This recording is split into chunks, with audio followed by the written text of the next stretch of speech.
Well, hello, everybody. My name is Eric Bogatin. Welcome to our webinar today on opening closed eyes. And then there are a number of links in my presentation as well that I invite you to click on. Here's my homepage at CU, and you can see a lot of additional information there. Everybody knows who I am. I'm not going to go through the details here. Today, I'm going to actually give you a bunch of additional resources because there's limited time. There's a lot to talk about. I can't cover everything, and so I want to give you some additional places to get information. In addition to Lucy's wonderful website at Sierra Circuits, which has a wealth of valuable information, there's some other places I'm going to direct you to as well. And then we're going to talk about high-speed serial links. Why do eyes close? And I'll give you the punchline. It's dominated by the losses and what we can do about it. And in particular, I want to show you an example of equalization. It's almost like magic and has nothing to do with the design, but it has to do with kind of software firmware about what the transceivers are capable of doing. So it started out just to give you some additional resources. I'll do some blatant plugs here for some of my other content. Some of what we're going to talk about, especially all the principles of that go into thinking about the impact of signal integrity on from the interconnects, is covered in my textbooks. There's Signal and Power Integrity Simplified.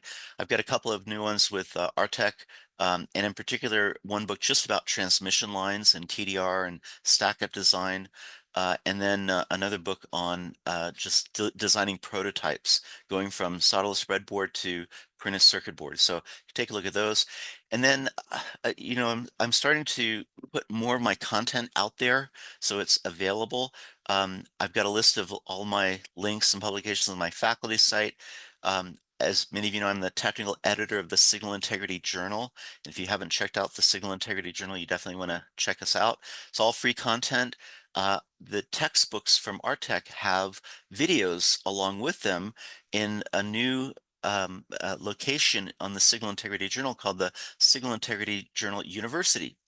And all of those videos are completely free and available. We're adding more videos, high value technical videos on that website as well. I do a series of podcasts for the Signal Integrity Journal. They're all available there. I try to interview experts in the industry. I have been all of my previous classes I put up on the Teledyne LeCroy Signal Integrity Academy. We got 200 hours worth of recording content up there now.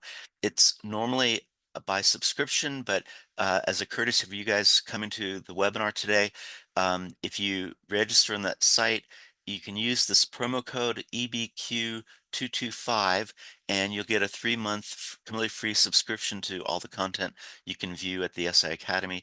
And then I've created a few more classes that are out there on Judy Werner's site, the ecosystem.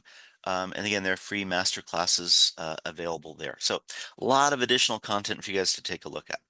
And then just last 30 seconds, I want to brag a little bit about the program we have at CU. So I'm full-time on the faculty at CU in Boulder, and we've put together a professional master's program in high-speed digital engineering, which is basically signal integrity, power integrity, and EMI.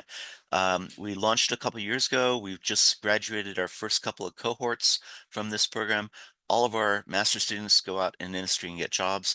We really focus on practical training. It's basically a master's program. It's 30 hours of courses that covering some of the foundations of electromagnetics, about computational electromagnetics, about signal integrity, power integrity, lab classes, very much focused on hands-on activities. And so I invite you to check out the program that we have here.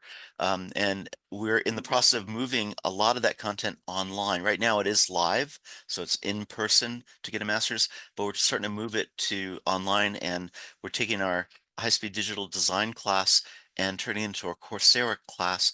Hopefully by next spring that will be available through Coursera. So a lot going on, a lot of additional information for those of you interested to follow up. But today I want to talk about high-speed serial links. These are any interconnects that are using, gigabit and above kind of signals. I throw up a couple of examples here, but really they're in all of these, there are 4 common characteristics for all of these high-speed signals. They're all using differential pairs. They're all at high data rates, gigabit per second and above. That data rate is always increasing. There are roadmaps for each of these technologies for higher and higher data rates. And I think the industry is moving toward a consolidation into a few of these signaling protocols. I think that, I don't know if any of you have heard of ZOW. It used to be really popular. It's fallen by the wayside, and I think PCI Express is taking over. InfiniBand is still being used for cabling applications, but I think we'll see a consolidation of PCI Express, USB, and Gigabit Ethernet. I think these are the three that are going to be the most popular, and every other signal like HDMI, all of those I think are going to kind of meld into these three signaling schemes. And just to give you a little perspective on PCI Express, where that's going, they're all increasing in data rate. I just pulled up the information about PCI Express. Here's the different generation. Here's when the spec was ratified or finalized. Here's what the data rates are doing and in the encoding scheme. And you can see that the data rates are on this steady march of increase over time. Uh, I think 5 is in production. I think 6 is in production in a number of systems. 7, the spec, I think it's right on the fence of being ratified this year, but it's definitely in that path. And you can see data rates are always increasing. And that's where the challenges lie. And so here's an example of the typical kind uh, of architecture system that uses these high-speed serial links. And so I should emphasize that if you have questions along the way, there is a Q&A box on Zoom. So if you look, maybe it's under more, on my screen it's under more. If you look for Q&A, if you have a question, you can type the question in there. I'll try to remember to look at it as I go and maybe answer them as I go so they don't get too far along. But toward the end, we'll definitely make sure we try to address all the questions that you guys may have. So typical kind of architecture for some of these high-speed serial links, there's some transmitter, it's on a daughter card, there's some connectors, there's motherboards, backplanes going through another connector, daughter card, some more packages here. So there's a path, a signal path that the signals take. And, depending on the system and how many daughter cards and the backplanes, we're talking about, 20, 30, maybe 40 inches for some of these paths, let alone any cables that go off to other racks in a system, for example. And so you look at the signals in these channels, and here's what you find.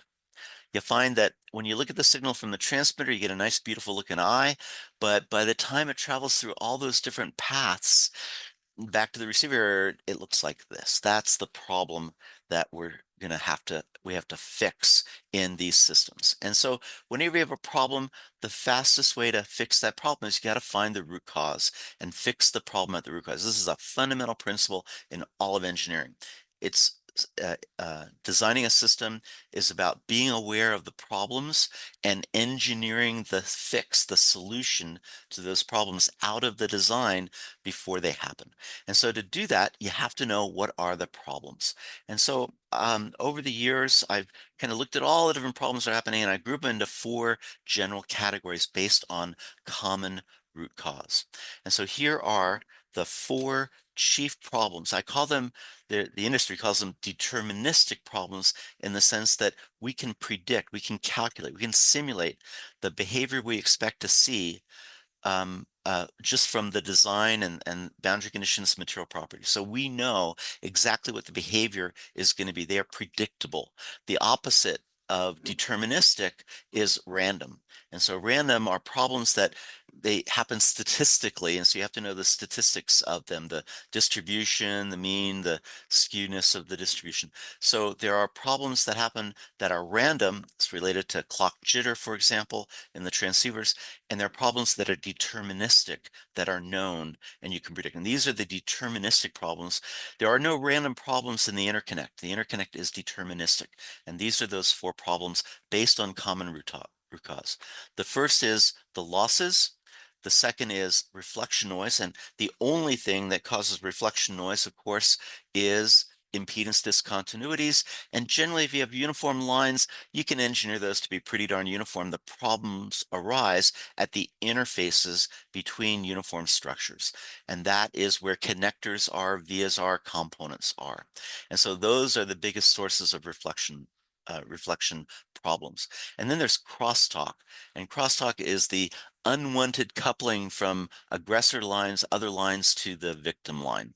And again, you can engineer them really well by spacing out the signal lines in uniform part where you have the backplane traces, but the challenge is in the structure, the vertical structures, the via fields, the connectors, the 3D structures, where you have fringe electric and magnetic fields. That's a dominant source of crosstalk today that is really hard to engineer. And so that's where packages, connectors, vias, the crosstalk in those structures are really important. And then the fourth category of problem is something specific to differential signals, and it's related to mode conversion. Mode conversion is the process by which we send in a beautiful one. I said everything in high-speed serial links is differential signaling.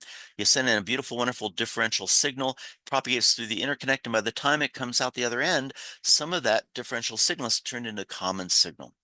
The problem isn't so much, oh, I've got common signal. The problem is it came from the differential signal, and so I have less differential signal. So I've distorted the differential signal. Secondary problem is, okay, I got this common signal to worry about now, and it's bouncing around sometimes.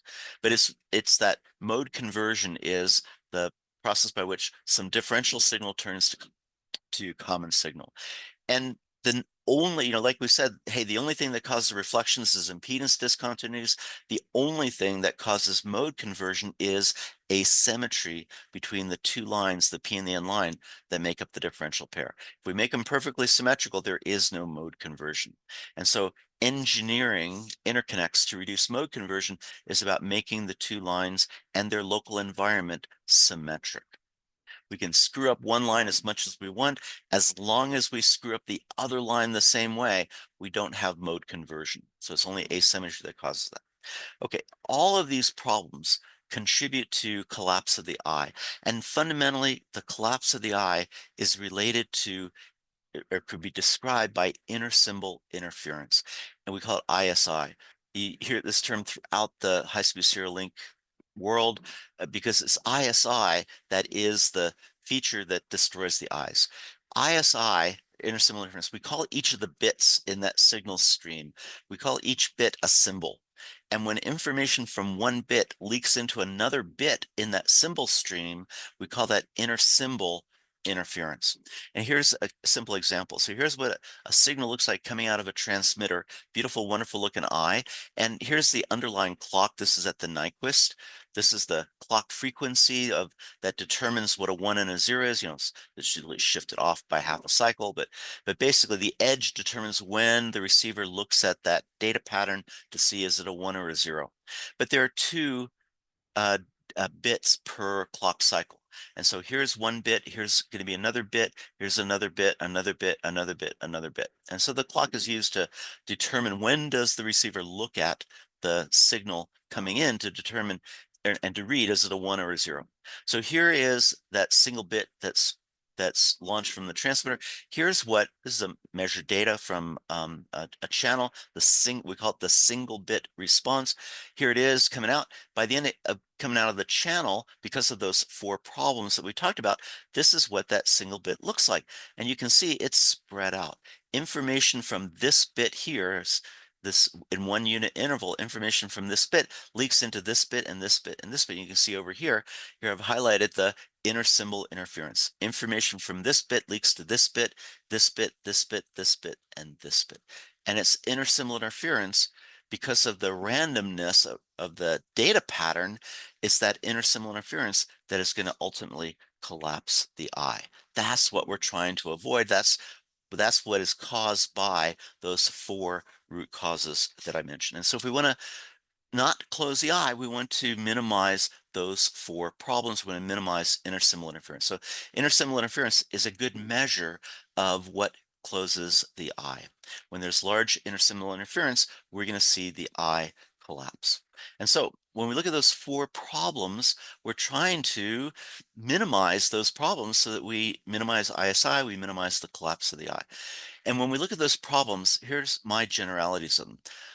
If you do the design well, that's where the selecting what line was to use, what dielectric spacings, what via diameters, what capture paths, the physical design and material selection. If you do that well, you can dramatically reduce reflection noise. That's about engineering interconnects and adjusting the fringe fields so that we sculpt the fringe fields so that we have minimum discontinuities. That's how we can reduce reflection noise. We can adjust crosstalk first order, hey, pull traces far enough apart, and then in the 3D structures, the vias, so much of crosstalk is about the location of return vias and the spacing, the pitch between signal vias. So we can engineer crosstalk to acceptable levels using design. And likewise, mode conversion. I said it was all about asymmetry. We can manage, we can engineer that asymmetry to reduce it quite a bit. There are some special ways of mitigating glass weave skew that causes asymmetry. And a lot of this we can do in the design. So doing design is really, really, really important to reduce ISI. But even after we've done that, if we've done everything right, we still have the fundamental losses in the interconnect.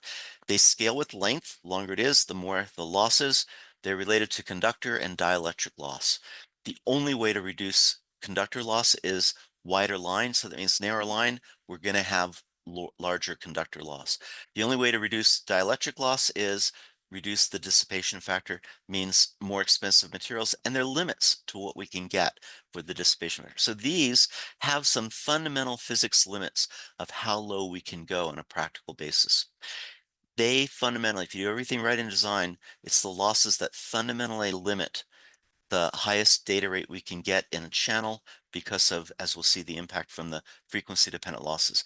And it's because of that that there are a number of alternative technologies that we're starting to see more and more prevalent in the industry. Every alternative to circuit board interconnects is always a fundamental trade-off between cost, the risk, and vendor risk, design risk, predictability risk, and performance. What do you get out of it? And as the costs of the various alternatives come down and the problems in circuit board technology go up and the cost of implementing circuit board solutions goes up, there's a crossover report, and we're starting to see some of these alternative technologies start to get a place, a prominent role in systems that are being shipped today. And I just wanted to highlight two of those as I think really important technologies to pay attention to if you're not already. The first one is cabled backplanes. This is the measured insertion loss versus frequency for a couple different interconnects. Yeah, I got, it doesn't really matter which ones. These are printed circuit board backplanes. You can see the attenuation always increasing with frequency. You get an idea of how much it is. They're different length backplanes, but they're basically PCB interconnects, different materials. This one is also an interconnect, but this one is a cable. This is a high performance cable, which is, they're all comparable lengths here. They're all about 30 inches long for all of these. But you can see that for the same length, oh my gosh, there's a lot less loss in a cable. And this was the realization that some of the folks 20 years ago in silicon pipe came to. I had the opportunity of working with Joe Felstead, just brilliant inventor. He put a company together called Silicon Pipe more than 20 years ago, and he recognized the limitation that printed circuit board technology had, which 20 years ago was a significant limitation before we had a lot of advances in materials. And he said, he looked at this slide, he said, if we use cables, coax cables as the interconnect for long lines, they would have a lot less loss, and we could go to higher data rates for those cables. And he and his team at Silicon Pipe had this concept of using coax cables with an interface to a circuit board as the backplane, cabled backplanes. It's 20 years ago, way before his time, or way before the time when they became practical. But today, it's a real viable technology. And Molex and Samtec both have cabled backplane systems in production today that are perfectly compatible with printed circuit boards. They're incredibly valuable for those higher and higher data rates. At some point, it becomes more cost effective to use a cabled backplane. And of course, the other technology that we're starting to see in production now is optical interconnects. We transition from electrons to photons at some point. Of course, we do that in long haul right now. All long distance communication that's wired of various sorts is optical fiber. It's been that way for 40 years now, more than that. But now we're starting to see that transition from electrons to photons getting closer and closer to the board level. Uh, and um, and so when and I pulled up three examples here. DesignCon is a showcase for a lot of these technologies. NewBus has demonstrated some small modules, BGA packages that fit on a board, and will take the 112 to 224 gigabit signals, turn them from electrical into optical, get them onto a fiber pigtail, and send them up some distance in a backplane. They've demonstrated kilometers, but you can do it shorter than that, and then reconvert them and then back to the SerDes. And they do it that is one-to-one, so it doesn't matter. They're protocol agnostic. And they've demonstrated these systems and showed them off at DesignCon. There are a couple other companies that have done similar. So we are seeing more optical interconnects that are being used from board level to board level, back, not so much optical backplanes, but optical fiber backplanes. So these are alternatives to get around this problem. But before we transition from PCB technology, I wanted to spend the rest of the time talking about what do we do if you're using PCB technology, how do you get around this fundamental problem with the losses? And the the problem with the losses, and again, we go back to the root cause of why are losses a problem. It's not because of the losses. The losses are not the issue. It's the frequency dependence of the losses. When we have an interconnect that has an insertion loss that drops off with frequency, as all interconnects do, because of the dominated by dielectric loss, they drop off.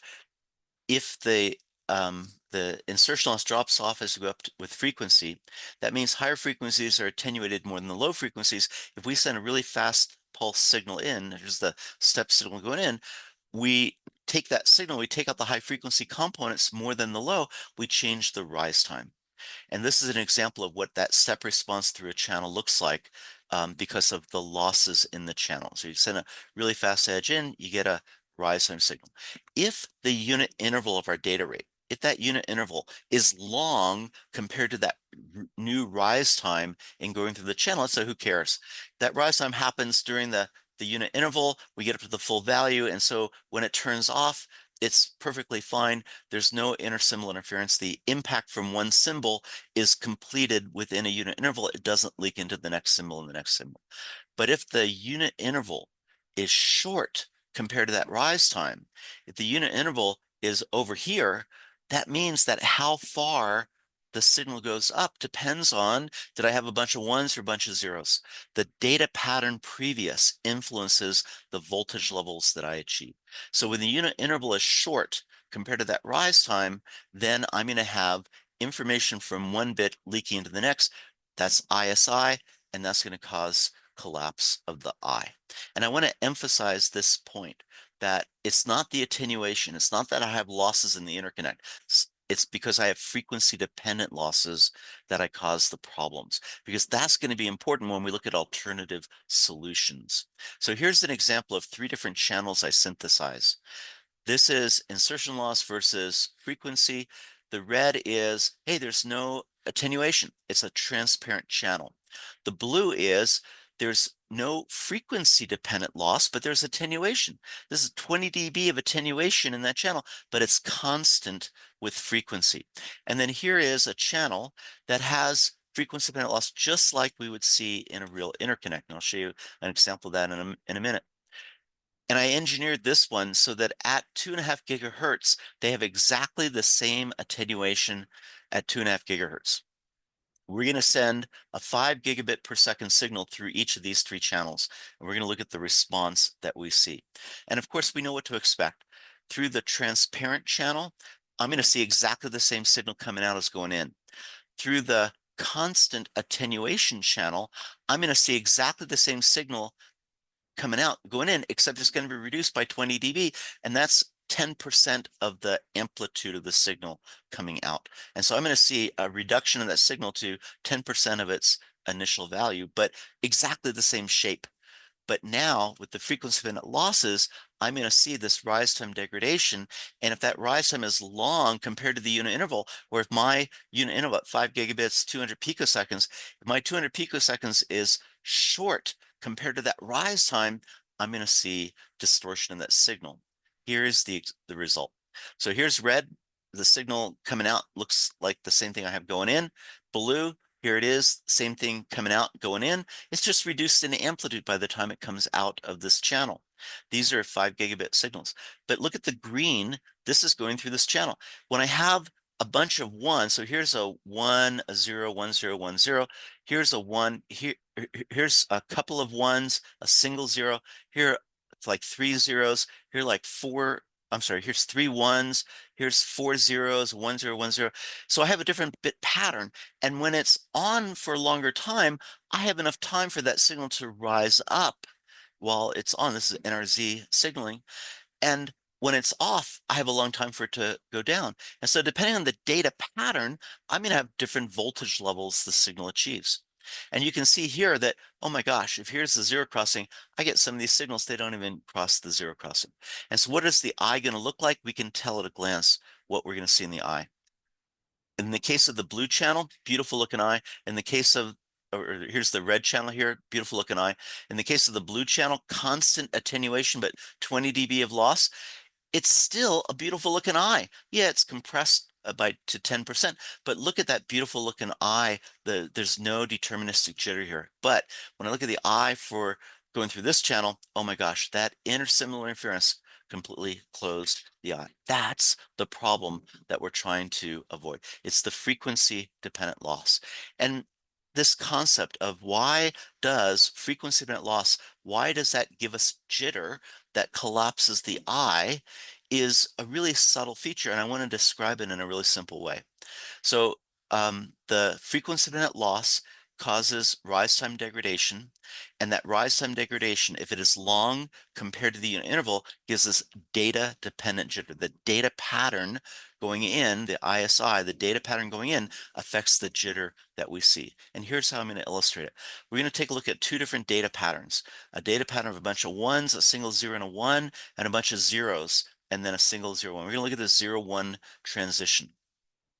And so this is where the data pattern influences the transition.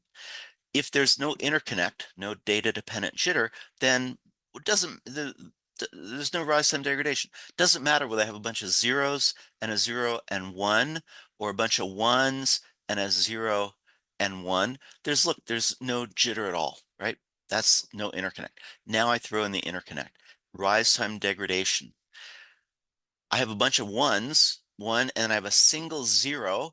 It's only on for a short period, or only off for a short period of time. I don't have enough time to get down to 0 volts. And so I'm starting my next 1 bit at a higher level. And so I get a head start. And so I go through the 0 crossing earlier than if I had a bunch of zeros, and I'm starting way down here. I'm starting behind the other guy at the start of the race, at the beginning of that 0 to 1 bit transition. I have a lot farther to go, and so it takes me longer to pass the 0 crossing, and I have a delay in the 0 crossing that bit, whether I have a bunch of ones and a 0 or a bunch of zeros. This is data dependent jitter, and every combination is going to be somewhere between these. It is deterministic, it is finite, it is bounded, but it's still the jitter. Every combination of ones and zeros is going to be somewhere between these two. And likewise, if I make the interconnect longer even, I'm going to have more rise time degradation compared to the unit interval. And same thing, bunch of ones. Here's my 0 to 1 bit transition. It turns on here, didn't go down very far. So I got a head start in crossing the 0 point. Whereas if it's a bunch of zeros and then it goes 0 to 1, it's taking me a longer amount of time. And so now my deterministic jitter has increased. And this is why it's the frequency dependent loss that causes the collapse of the eye. It's not so much vertical collapse, it's the horizontal, both happen, but it's the horizontal collapse that is more dominant, and that closes the eye. And so we're going to be looking at jitter as a metric of the eye closure. That's what closes first. And every bit combination between a bunch of ones, a bunch of zeros is going to be somewhere in between these two. And so I just pulled up as an example of how much jitter is too much. I pulled up a couple of specs here. This is the USB spec. USB 3.0 spec 5 gigabit, and you look through the spec and you don't have to dig through a lot here, but here's where it talks about the acceptable jitter. And there's deterministic jitter, predictable, there's random jitter, and then the total jitter between them. And you can see the total jitter is about 2/3 of the unit interval. That means 1/3 of the eye is open, 2/3 is where the jitter is. So that's how to think about it. That's of the unit interval. And of that total jitter, about a third of it is going to be random jitter, 2/3 is deterministic. And so the way to think about it is the deterministic part, the part that we're going to allocate to the interconnect, the deterministic part of that jitter, we're looking at values on the order of about 40% of the unit interval as jitter. That means 60% of the eye is open. The opening in the eye, roughly 60% after we take into account the deterministic jitter. And I pulled up the PCI express spec. Very similar kind of number. This is what the eye mask looks like for acceptable signal for PCI Express. And you can see here as well, we've got 30% of the side, 30% of the side, 60% of the UI is allocated for jitter, 40% is open. And that, of course, is a combination of random and deterministic. So, that number of the if you look at just the deterministic part, when you're looking at the deterministic eye from a system, we're looking at when it's 60% or larger, it's a good eye. When the deterministic jitter is less than 60%, the closure of the eye, the horizontal closure is less than 60% of the unit interval, then it's problematic. It probably won't pass the spec. So that's the number to think about.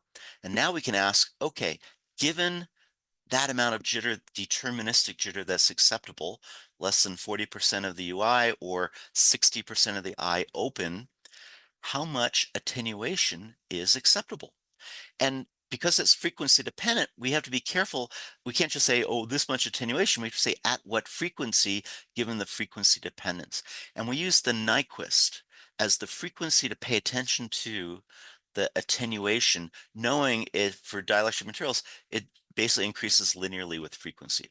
And so we're going to take a look at a channel and we're going to ask the question, how much attenuation at the Nyquist is too much before the eye is closed based on, the closure is we have less than 60% of the eye open. And so we're going to take this channel as an example. I'm going to do it empirically. I'm going to do an experiment. I'm going to take this channel, which is very similar to what real channels are, attenuation linearly dependent on frequency. We're going to send a data pattern through that has PRBS signal that has a data rate of a certain value. Half of that frequency, half that data rate is the Nyquist, the underlying clock frequency in that signal. Half of that data rate is the Nyquist. And we're going to look at what the attenuation is at the Nyquist and how much closure in the eye we get. So we're going to send a PRBS signal through. As I use hyperlinks to do this, really simple, easy to use tool. And I'll show you another tool in a minute to do that. And so we're gonna take a data pattern, we're going to send it through this channel, and we're going to look at the eye. So here's the first example. We're going to send 2 gigabits per second. So at 2 gigabits per second, the Nyquist is half that 1 gigahertz. And we're going to look at the attenuation at 1 gigahertz. We look over here, and this is minus 10 dB, this is minus 4 dB. So when we have minus 4 dB of attenuation at the Nyquist, here's what the eye looks like. Pretty darn good looking eye. That rise time is long compared to the unit interval, hardly any impact. Don't have to worry. If our attenuation in the channel is minus 4 dB at the Nyquist, go on to more important problems. Let's go up to higher data rate. So we're going to send 4 gigabits per second. And at 4 gigabits, the Nyquist is 2 gigahertz. We come over here, we look over here. Oh, we got minus 8 dB of attenuation at 4 gigahertz. At 2 gigahertz, 4 gigabits. And at 8 dB of attenuation at the Nyquist, the eye is still looking pretty darn good, right? This is way more than 60% of the unit interval open, perfectly acceptable eye. Now let's go up some more. Let's go to 7 gigabits per second. So at 7 gigabits per second, the Nyquist is 3.5 gigahertz. So here's 3.5 gigahertz, and we're looking at minus 12 dB of attenuation. When we have 12 dB of attenuation at the Nyquist, the eye is still open a little bit, but you know what? we got less than 60% opening here. This is not going to be acceptable. And of course, if we go up to a higher data rate through this channel, so here's 9 gigabits, that's 4.5 gigahertz Nyquist. We're talking about minus 16 dB of attenuation at the Nyquist at completely closed eye.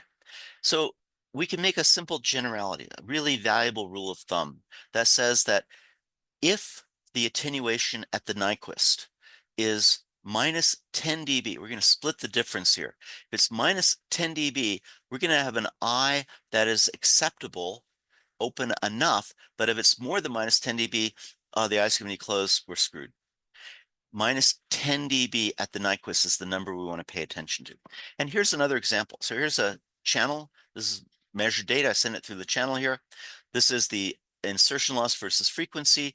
I'm sending a 10 gigabit per second signal through. The Nyquist is 5 gigahertz. Here's 5 gigahertz. And sure enough, the attenuation is about minus 10 dB at the Nyquist. And here's what the eye looks like. Pretty darn good looking eye. We've got our 60% opening here in the eye. So this is a pretty good rule of thumb. Minus 10 dB of attenuation or less at the Nyquist is what we're looking for an open eye. And of course, if we go the next step and we send a 16 gigabit signal through this channel, here's the measured data. Here's what the signal is coming from the transmitter. Here it is coming from at the receiver, as we expect, completely closed eye. So now we know how much loss is too much at the Nyquist. Now we can ask, okay, given the attenuation in the channel, given how much is too much, we can ask how far can we go in the channel at what data rate? And this is an important rule of thumb to evaluate. So to do that, we need to know what is the typical behavior of a channel. How does the material affect the attenuation? And we're going to look at FR4. You can scale it to any material if you know what the dissipation factor of the material is, if we're dominated by dielectric loss. So there's conductor loss, the numbers are a little bit higher. You got to factor in the conductor loss. But for dielectric loss, here's what the numbers are. And if it's conductor loss, if you're not using a wider conductor, then you've got too much conductor loss. So and you can derive this, we do it in my textbook and other videos. We can calculate what is the attenuation in dB per inch per gigahertz, scales linearly in FR4 type material, dissipation factor of 0.02. And as a good rule of thumb, it's about 0.1 dB per inch per gigahertz. Perfect example. I took a board, so classes that I teach, our students, we build boards, we do measurements, we do simulation, calculation, close that loop to measurement, simulation, correlation. Here's an example of one of the boards. This is a differential pair, meander here. We're looking at the one that's 20 inches long. We do a measurement with my wave pulsar here. So differential 4-port measurement, and we take the SDD21, that's a measure of the attenuation, and here's what it looks like. So here's the attenuation versus frequency for this channel, and you can see it's a pretty darn good straight line, just as we expect from dielectric loss. I just drew a line on top of that, pretty darn linear here, and up to, about close to 10 gigahertz. Here's 8 gig, here's 10. We're starting to see connector effects over here that I did not de-embed, but roughly that straight line is here at 10 gigahertz. We've got minus 20 dB. It's 20 inches long, so it's 20 dB per 20 inches per 10 gigahertz over here. Darned if that doesn't come out to 0.1 dB per inch per gigahertz. So it's a pretty good rule of thumb for FR4 type material. And if it's a lower dissipation factor, hey, this is just going to scale to a shallower slope for lower dissipation factor material.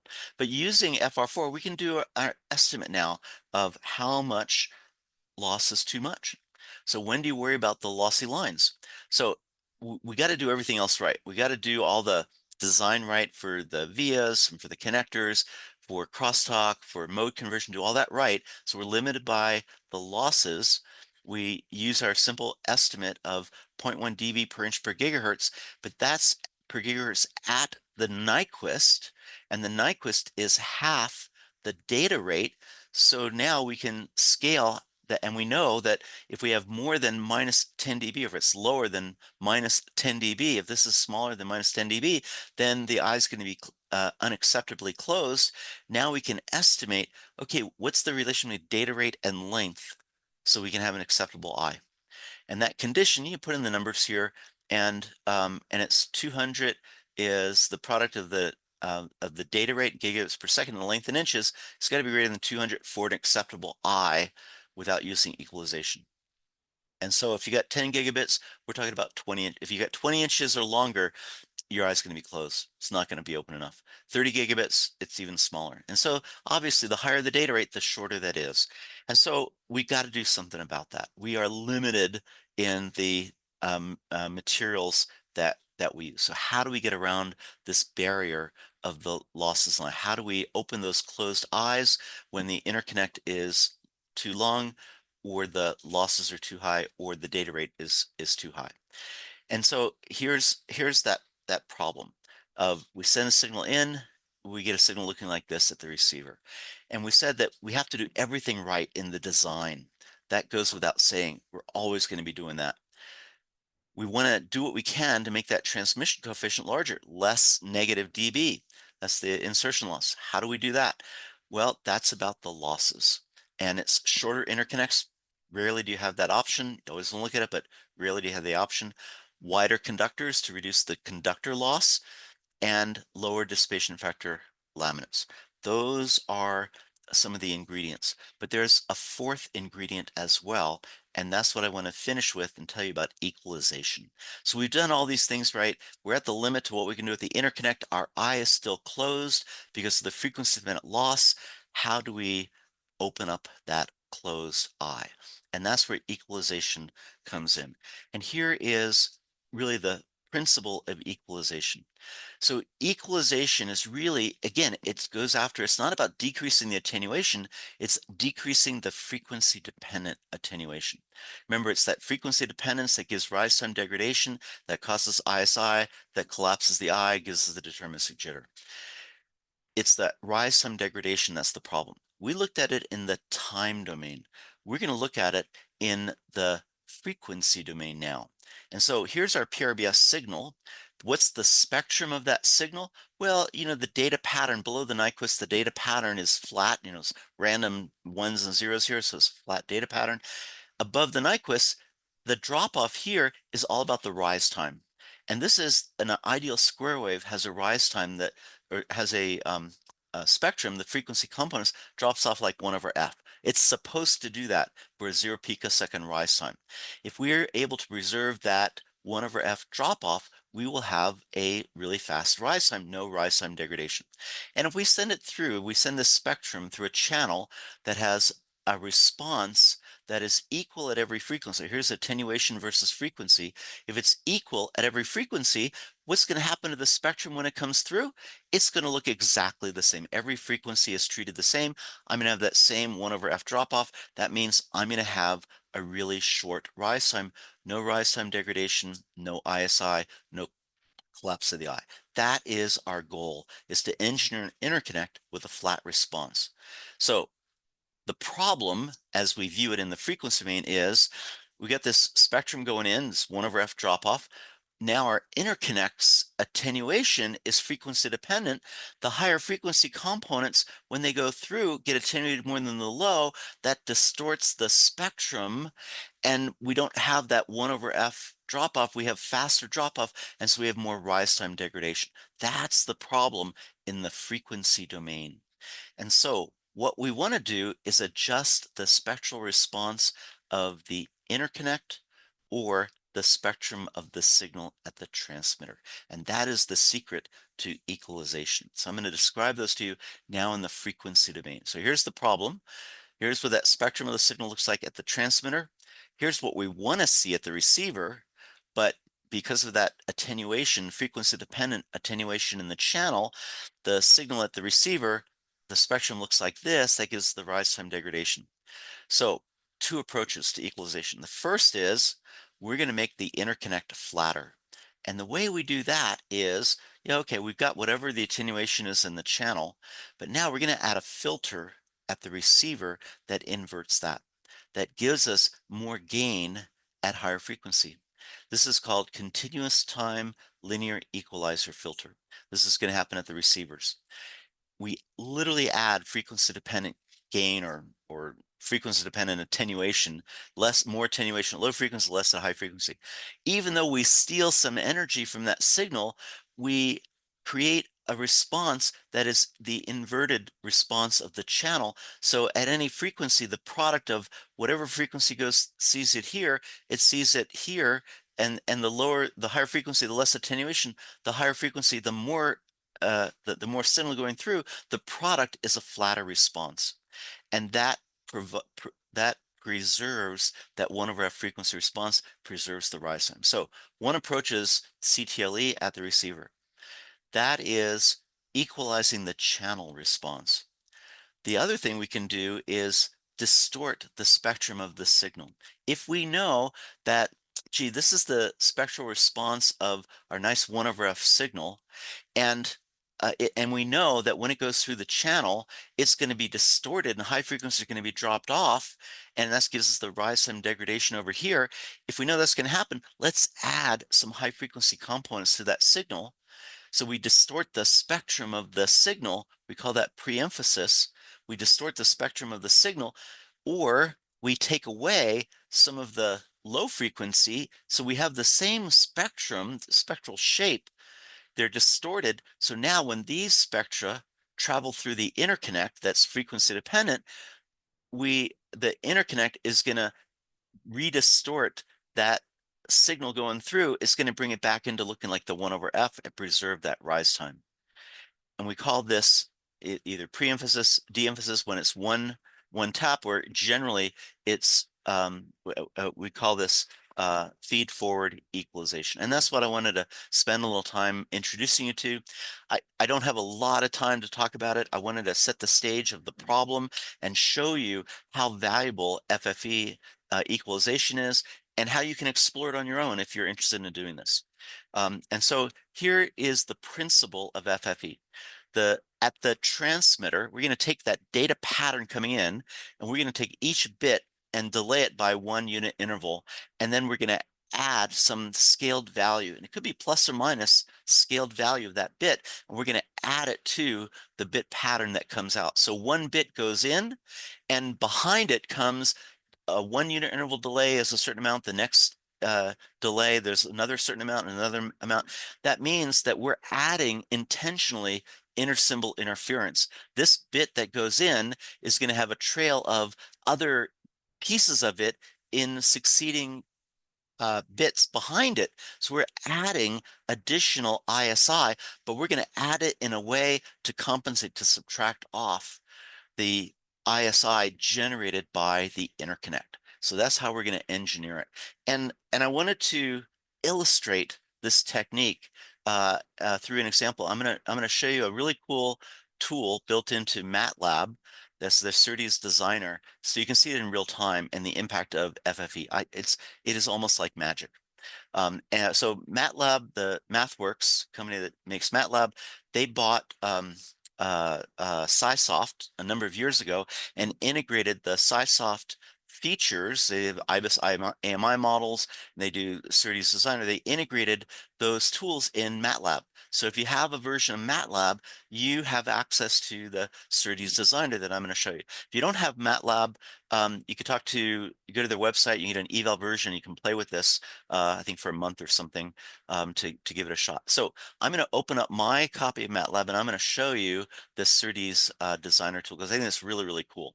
So here is MATLAB, and if you come over here to the top under apps, you can pull down, let's see, I don't see it up here. I'm going to pull it down here.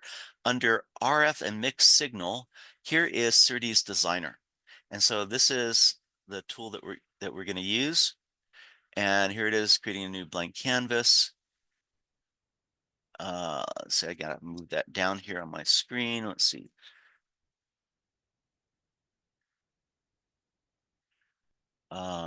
Let's see, I get too many screens up here when I show the screen here. Okay, so here is SerDes Designer. And first here's a simple channel, transmitter, the channel, the receiver. And we're just going to send a signal out from this guy through the channel and look at the response. And we're going to be, in this example, I'm just doing a quick example here. We're going to use a unit interval of 100 picoseconds. That is a 10 gigabit per second signal. And the channel, I've clicked on here, here's the channel. For now, I'm going to turn the channel off. And so I'm going to make this is telling me the attenuation at the Nyquist, 5 gigahertz. So remember, it's 10 gigabits, the Nyquist is 5 gigahertz. And right now it's set for 8 dB at the Nyquist. I'm going to make that 0 so we can see the lossless channel. And let's look at let's look at the received signal. So we're just in a single bit. So I'm going to go here. I'm going to look at the pulse is the single bit response. I find the single bit response incredibly valuable to look at the signal. And so here is, I'm going to zoom in on this so we can see this in a little more detail. Here is my single bit. And remember, it is, let's see, so this is a half, this is 50 picoseconds. So I'm gonna zoom out on that just so we can get that a little bit. Here we go. So now I've set the scale here for 100 picoseconds per division, and here's my unit interval. This is no attenuation in the channel. And the way we can simulate the behavior, and of course the eye that we would get is going to be beautiful open eye because there's no ISI here. So let's add the eye while we're here. So here is what the eye looks like. That's perfect, ideal eye here, right? Okay, now we're going to uh, add some loss. And we saw before that, let's see, it's minus 10 dB attenuation in the Nyquist is going to close is going to be just minimal amount. Let's make it 8. So we know that it's going to be a pretty good eye. And the way the tool does that, it's got this model built in, the default model, whose attenuation increases with length. So with the length of, or the attenuation of 0, that means 0 length. If I go to attenuation of 8 dB at 5 gigahertz, it's going to just move down the length to the point where I've got 8 dB of it, minus 8 dB at 5 gigabits. So it's going to move this over, but we'll move it back. In fact, let's do it a little more slowly. Here's 4 dB, and so it's moved it down. So I need to grab it, and we'll grab it, and here we go. So here's that signal. It's traveled down the interconnect. Remember, I'm still at, here's 1 unit interval. Here's 100 picoseconds, 1 unit interval, and you can see the rise sun degradation, and you're going to see a little bit of collapse of the eye, but not much. Beautiful, wonderful looking eye. That's at 4 dB of attenuation. Same experiment we did before. We go to 8 dB of attenuation. Same thing. I got to go grab it here. It's way down here. And again, this is a unit interval, and now you can see ISI. This single bit here has leaked into this bit and this bit and this bit. We're going to see collapse of the eye. And sure enough, here's the collapse eye, but it's still 8 dB. I would not expect the eye to be closed too much. Let's go to 10 dB. And at 10 dB, you know what? There's my 60%. If I go to 12 dB, ooh, gosh, that eye is not going to be acceptable. Let's look at the pulse response here. So it's way down here. Here's what that single bit looks like. Here's my single bit, my unit interval. I have ISI, this bit leaked into here, here, here, here, and here. And if I go to, let's do to 15 dB, what's the eye going to look like? We know the eye is going to be completely closed, right? And so when we look at the eye, let's get the bit here. Here's my bit. Oh my gosh, really, it's leaking into a whole bunch of other bits. And here's my, it's completely closed. Technical term of this, we're screwed unless we add equalization. And so I'm going to come over here and I'm going to add a block here to do equalization. And I'm going to add FFE. And FFE is this multiple taps. I'm going to take a piece of the bit that goes by, and I'm going to add a bit after and after and after. And when we plot it, we'll see we're going to sculpt that. And so I'm going to take this. Here is the the bit with no equalization. Here it is with equalization, but I turned equalization off. There's no equalization. It's just delayed by 1 bit. And now what do I want to do? Maybe the next bit, I want to drop that down a little bit. I want to take, here are the cursors, here are the taps. Here's my bit coming out here. It's delayed by 1 bit. I want to take the next bit that's behind it, that's going to be this stuff here, and I want to subtract a little bit from that. I'm going to add, I don't know, I'm going to pick a number here, minus 0.3. And that's going to, and as soon as I push return, I'm going to see the impact. I'm going to shape this pattern. Look at that. I've reduced the ISI. I'm going to expect to see quite a bit of reduction in the ISI. That means the eye should be open more. Let's look at the eye. Oh my gosh. So I'm going to turn this off. I'm going to turn it off so you can see. This is what the eye was before. This is what the eye is with a little bit of FFE. You can see a dramatic improvement in the eye. Hey, if 0.3 was good, let's try a little more. Let's try 0.4. What do you think is going to happen? Well, maybe it'll look even better. Wow. Well, maybe 0.5 will be even better than that. Oh my gosh. Maybe, wait, we're on a winning track here. Let's try 0.6. Aha, now we're starting to see there's point of diminishment. There's an optimized value. And this is the ability, this is where different tools distinguish themselves, where we know that, well, let's see, 0.4 was pretty good. Suppose that we go up to a higher data rate, or we go for more attenuation. That was some attenuation in the channel of 15 dB. Let's go to 18 dB. Wow, you know what? 18 dB, we're able to get an acceptable eye. Let's go back here and see, could we get, here's what that pulse response looks like. I've got to come back here. Here's what our pulse response looks like. You know, maybe if I were to add a little bit more over here, maybe that would help shape the eye a little bit. Yeah, okay, pretty darn good. Let's see what that eye looks like. And there we are.